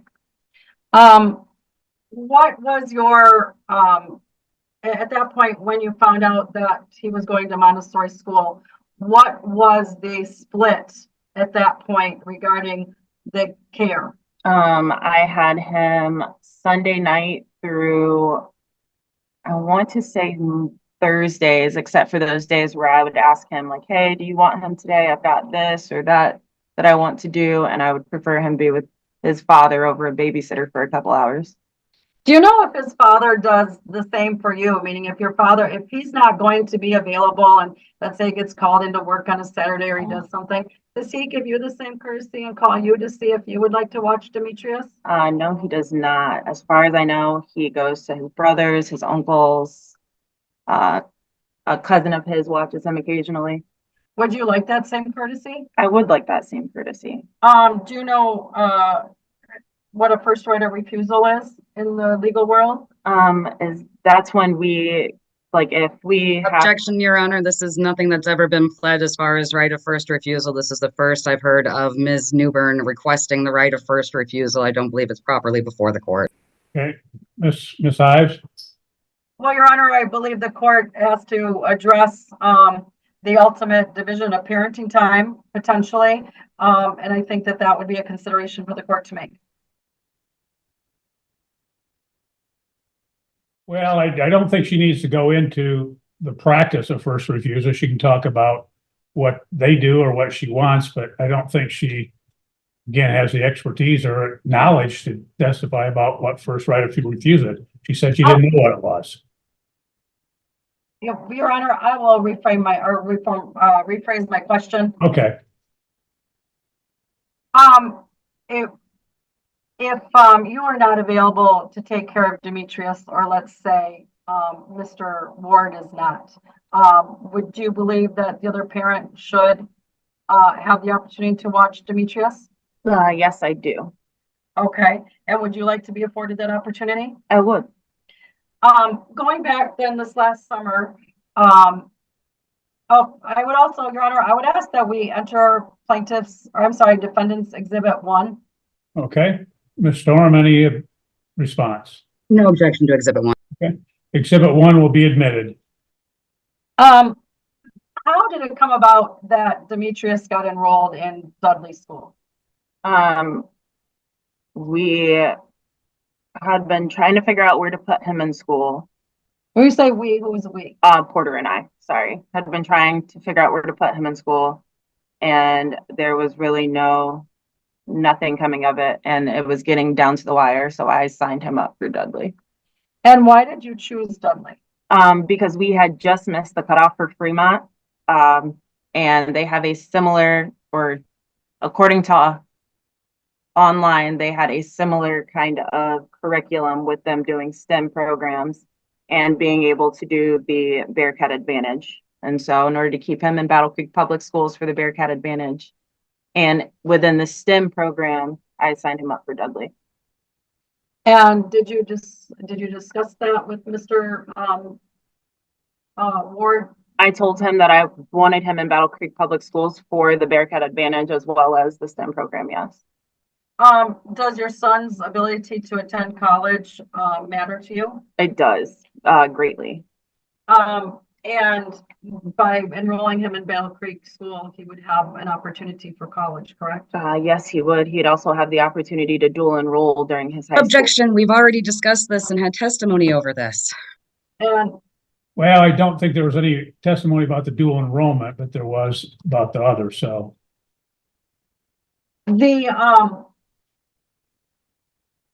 and are there other advantages that you see to enrolling your son into Dudley?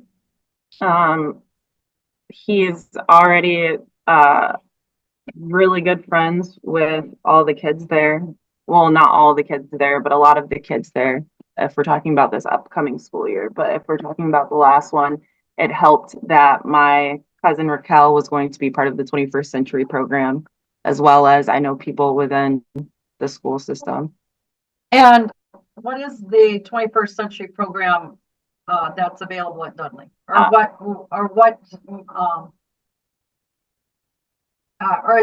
that a consideration in your decision to enroll Demetrius at Dudley? It was a consideration. I myself went to the Bearcat program when I was a kid, and it actually is the reason that I was reading so well as a lot of math problems that I had. I'm not very good at math, but I got better because of their program. Why do you feel that, well, first of all, where would you like Demetrius to finish the school year out in? I would prefer he finish the school year out at Dudley just because he spends most of his week there already. And I think him going to just one school would be more beneficial. Do you think it's would be beneficial for him to continue? I mean, it's just kindergarten to complete the year as he's been doing? I do not. Even though it's just kindergarten, I think that starting him out in a situation in which he feels as though like, I can't say how he feels, but having him in a situation where he goes to two different schools with two different rules makes it harder to transition next year to be in just one place with one set of rules. And as far as next year, where would you like to see Demetrius go to school? I would prefer that he stay in Battle Creek Public Schools. Honestly, would really love Fremont, but Dudley is really good as well, so it'd be fine if he stayed there. So you don't care if he stays in Dudley or Fremont, just as long as he's in the Battle Creek school system? Yes, and as long as he's not going to one of their lower schools like A&J or I think it's Franklin Post. So in a sense, I want him at the better schools with the better curriculums within Battle Creek Public Schools. Yes, but within Battle Creek Public Schools. Does your son particularly excel in certain areas? He is great when it comes to math, science. He's pretty good at reading and his letters. Is there an advantage that you see that Dudley has over the Montessori school? Um, I don't know enough about the Montessori school to say that it's necessarily the biggest advantage, but I think that him being able to do those computer programs where they work on their math and things like that, is very, very much a benefit for him. Given the class structure between the Montessori school and Dudley school, what do you think is in your Demetrius's best interest in that regard? I do believe that Dudley would be better just because I've personally, when he's with me, Demetrius does better when he's being directed the entire time. So like if we're doing his workbooks and I sit him down and I'm like, hey, let's do page 1 and 2 here, instead of being like, here's your workbook, do what you want. Or, or like these couple pages. Objection, how does she know that this is what's going on when she's already indicated and testified that she doesn't know what goes on in Battle Creek Montessori? Okay. Ms. Ives, what's your response? Well, if I could, I think she could answer if she does know, and I could do a follow-up question, Your Honor. Well, if she knows. We just had a parent-teacher conference, like last week or the week before, in which they were trying to explain to me that they sit them down and they give them certain things that they're supposed to do, and then they get to do like, so he gets a math sheet and he gets to go to this wall that's over on the side, and there's a activity set that helps with that math set. So like when he's learning how many pieces are in a triangle, there's 3, and he knows that because he can break the 3 blocks apart and put them back together. Whereas at Dudley, his teacher will give him a workbook and say, Demetrius, I need you to do this part. And then he does that part and she looks over it. She works with him if he needs the help, though she did say that he doesn't normally need too much help. So it's just different styles of learning. Yes. Do you think your son at this point is better off in a more structured learning environment as opposed to the Montessori style? I do believe he is. This 21st century program that Dudley has, why is that important to you? Because 1, it allows me to get to work on time. I didn't have to change my schedule any more than I already did. And as well as it allows him time to interact with his friends. It allows him to do extra work. When he was going to the after school program part of it, he got to finish his homework before he even came home. So his entire time home, it was just like, we went over it to make sure that it was done and he understood it. And then it was all playtime. And he liked that. On the days that Demetrius is with you on Monday, Tuesday, and Wednesday morning, are you able to get him to school on time? I am. We get there around 7:45, which is when I think they open at 7:40, so about 5 minutes after they open. All right. And what about at the conclusion of school? Are you out of work in time to pick him up? Most days I'm just getting into town. So without the after school program, I would say it depends on the day, but most of the time, no. There was some discussion that you were deliberately trying to prevent Mr. Ward from seeing Demetrius and took a different job to change your schedule. Was that done intentionally? I have never changed my job to intentionally harm Porter or like hurt Porter or like take time away from him. It just happens to work out that way occasionally. Generally, and going back to when your child was at the Bright Lights Learning Center up through this time, generally would Porter or Mr. Ward pick Demetrius up on your typical days from daycare or school early? You couldn't necessarily say it was early, but like most of the kids got picked up around 4 and he got picked up around like 3:30, I think, which is earlier than most of the kids, but it was daycare. So really when you could get them, you could get them. And I understand you won't be able to get off work until later in the afternoon. At that time, yes. And you would pick Demetrius if Mr. Ward was able to get Demetrius from daycare or school early. How would you then get Demetrius if it was your day? Sometimes I would pick him up. Sometimes he would drop him off. It kind of just depended on what each was doing. And like, honestly, I think it was more of like who wanted him more that day. Like, there were days where I'd be like, hey, you know, I've had a really rough day and I feel like it would be better if he stayed with you. And he'd be like, okay. And then there were days where he'd be like, hey, he wants you. And I'm like, okay. So it depended. You don't have any objection if Mr. Ward were to exercise time if you're at work? Do you have any objection to that? None at all. And but this 21st century program that's after school, Mr. Ward had been taking Demetrius or picking Demetrius up right after school, and thus Demetrius wasn't able to participate in that 21st century program.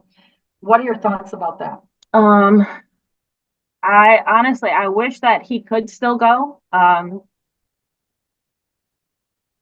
don't know how to explain that he wants to go without it being hearsay, but like Objection, that is hearsay. Sustained.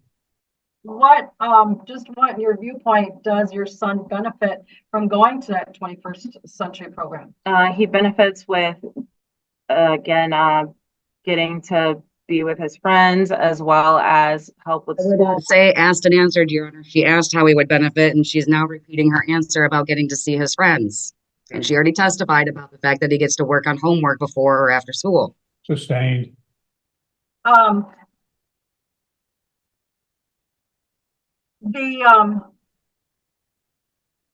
you able to have any flexibility with your job to pick Demetrius up by the time he gets out of school? Yes, if I were to say something to my bosses, they would fix my schedule so that I could get out earlier.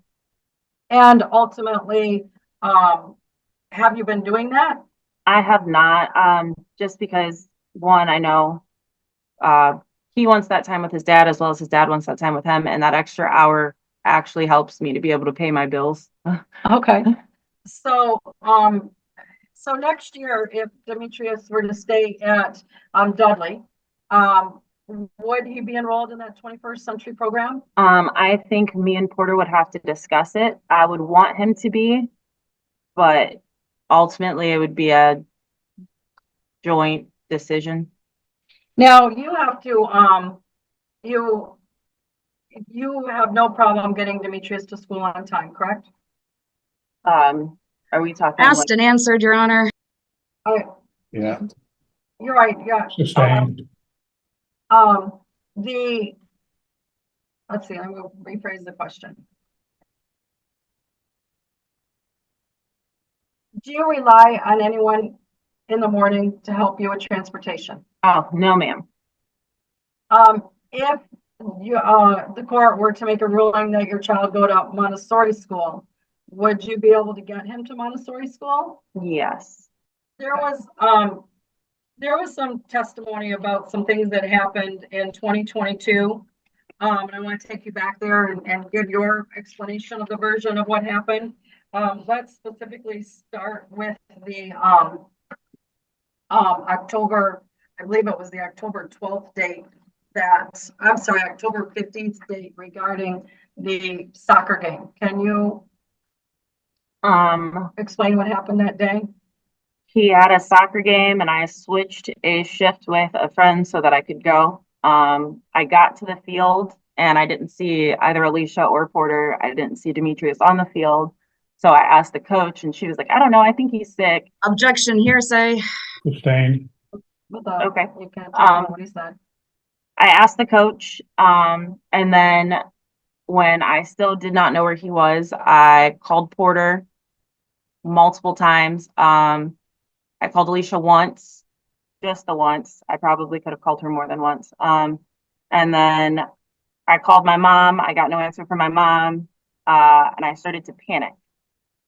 And now, ultimately, do you Do you agree that that situation could have been handled better by you? I definitely could have handled it better. After talking to my therapist extensively about it, I realized that it was a trauma trigger, and I should have taken a couple deep breaths and gone about it a different way. Ultimately, you did discover that Demetrius was okay, correct? Yes. The incident back on October 17th, 2022, and you were renting a hotel room the middle of that week. What was going on? My house had fleas and I was getting it bombed, and so I got a hotel for the time being until it was done. And I asked Porter to drop him off there. He did ask why, but at the time, me and him had been having a couple issues, and I felt like explaining it was going to get me another like belittling, if that makes sense. Like everything I did was wrong at that time. When you mentioned belittling, was that customary? It happened more often than not. I don't know if it was on purpose, but it was like a lot of times it seemed as though he was going out of his way to try to make me feel small. And how would he do that? Or what would he say or do? There were times where I'm trying to think. For example, we got into it about something small like clothes, and it was always that like, oh, well, you just need so much help. That's right. You need my money because you don't have enough. That's right. You can't do this on your own. And it felt like, I don't know, it felt like an attack. It wasn't in those exact words. That's how it felt, I will say. And did you react to that? I did. A lot of times it's anger. I tend to, or tended, because it has been like that since therapy, but I tended to get defensive. Has Mr. Ward ever been physically aggressive to you? Yes. Explain what happened when he was physically I was aggressive. going to say objection as to time frame and relevance, as far as the time frame relevance. Okay, maybe clarify that, Ms. Ives, as to what time we're talking about. Since Demetrius has been born and since the separation, has there been times where Mr. Ward has been physically aggressive to you? There was one time after Demetrius was born that I feel he was physically aggressive.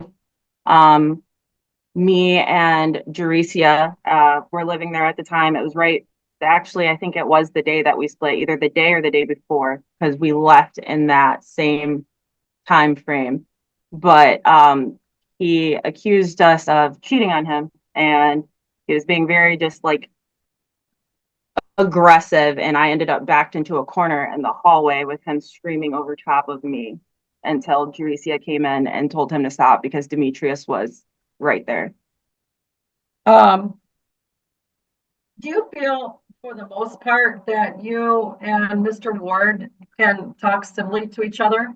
Most of the time, as long as it's through text message, just because I feel like both of us have a tendency to hear tones that aren't necessarily how the other feels, if that makes sense. So like a lot of times when he talks to me, I feel like it's aggressive or like it's kind of problematic, like he's being rude about it.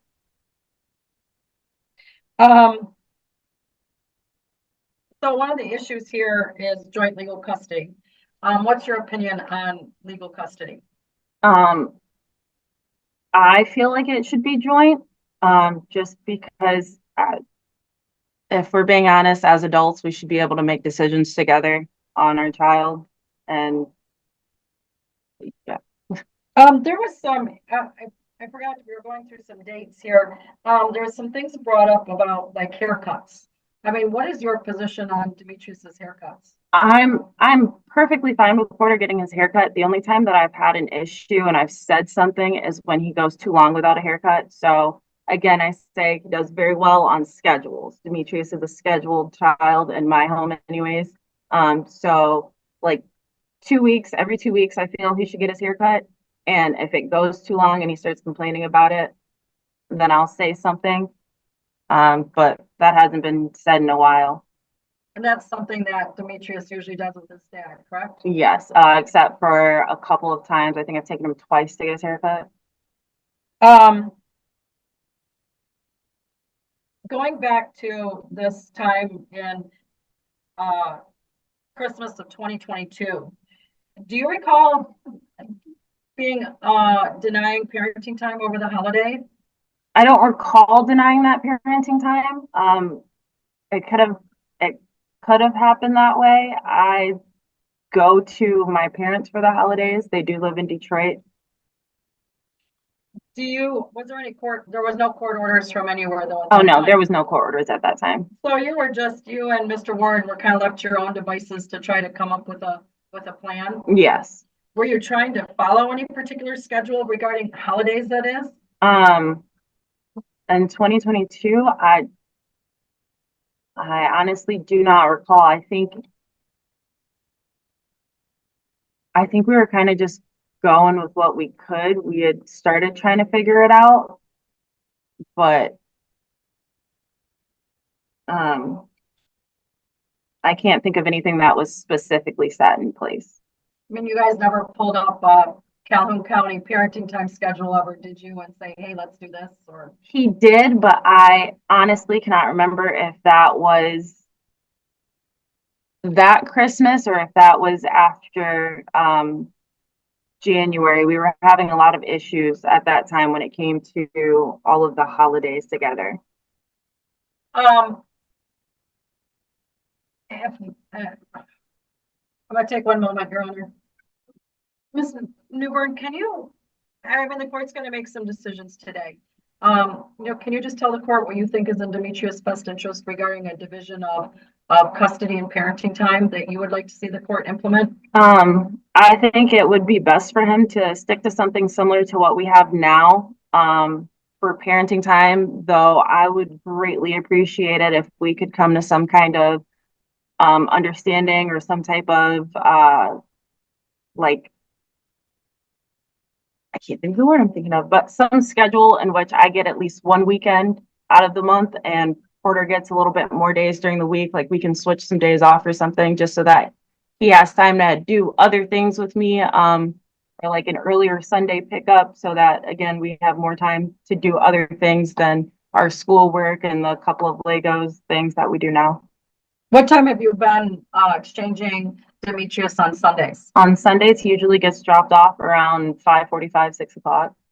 Okay, what time would you like to see that happen? If we could do like a 1 o'clock drop off, it would be 10 times better. We'd be able to catch a movie, go to a couple different places. All right, and then you typically have Sunday night, Monday night, Tuesday night as it is currently, correct? Yes, ma'am. And then you guys are alternating the Wednesday night. Yes, ma'am.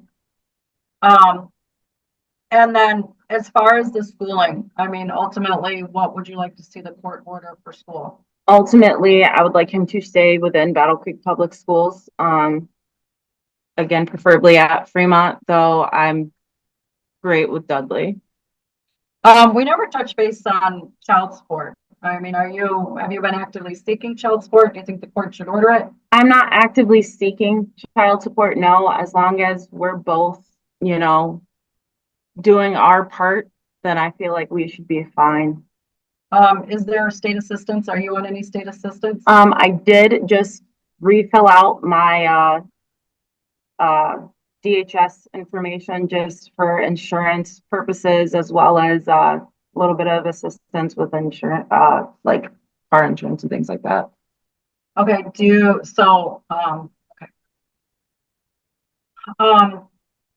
is there anything else that you think I failed to mention or that you want to clarify for the court?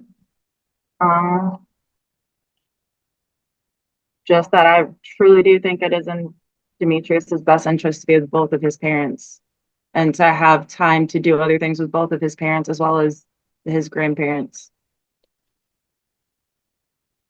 Thank you. I have no further questions. Okay, thank you. Before I turn it over to Ms. Storm, a couple things. Ms. Newbern, is you said that one of the benefits of keeping Demetrius at Dudley was that he had friends there, yet you're attempting to enroll him in Fremont. So that's going to change that, isn't it? It would, slightly. He's only got the one friend that is also trying to get into Fremont. And for purposes of support issue, what income do you make from the various employers? About 17,000 altogether yearly. Well, a little bit over 17,000. What's a little bit over? I think this year's taxes were 17,700 and change, but I would have to.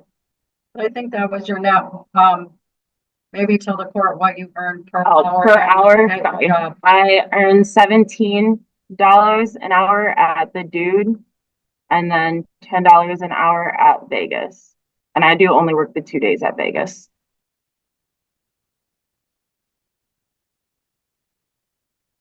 And you're not paying, from what you said, you're applying for Medicaid, so you're not paying for any insurance. Is that correct?